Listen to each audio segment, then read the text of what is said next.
Hi guys, how are you? నేను మీ జగదీష్ ఎన్నొద్దు పాయింట్కి రా. మీకు యూకేలో ఐఎల్ఆర్ డ్రీమ్ ప్లానింగ్ ఉందా?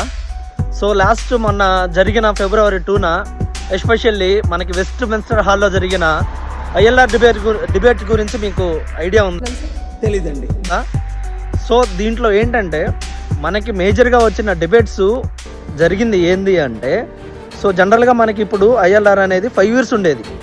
సో దాన్ని ఇప్పుడు 10 yearsగా పెంచాలా లేదా, పెంచితే ప్రాబ్లమ్స్ ఏముంటాయి, పెంచకపోతే ప్రాబ్లమ్స్ ఏముంటాయి అనే దాని గురించి డిబేట్ అనేది జరిగింది.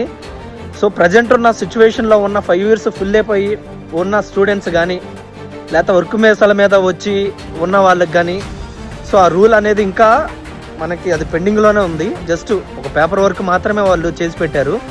సో ఆ డిబేట్ గురించి జరిగింది కాబట్టి, సో ఆ డిబేట్ వల్ల జరిగిన దాన్ని బట్టి మనం క్లియర్గా తెలుసుకోవాల్సింది ఏంటంటే, సో ఇప్పుడు ప్రజెంట్ ఉన్న సిచ్యువేషన్ ప్రకారంగా చూసుకుంటే ఐఎల్ఆర్ అనేది ఓన్లీ 5 years మాత్రమే ఉంది. ఇప్పుడు చెప్తున్నారు, ముందే చెప్పాలి కదా. సో అది పెంచుతారా లేకపోతే తగ్గిస్తారా లేకపోతే ఏంటి అనేది నెక్స్ట్ ఫ్యూచర్ అప్డేట్స్ అనేది మనకి యూకే గవర్నమెంట్ అనేది చెప్తా ఉంది. సో దాన్ని బట్టి మనం ఆలోచించాలి ప్రీ ప్లానింగ్ అనేది.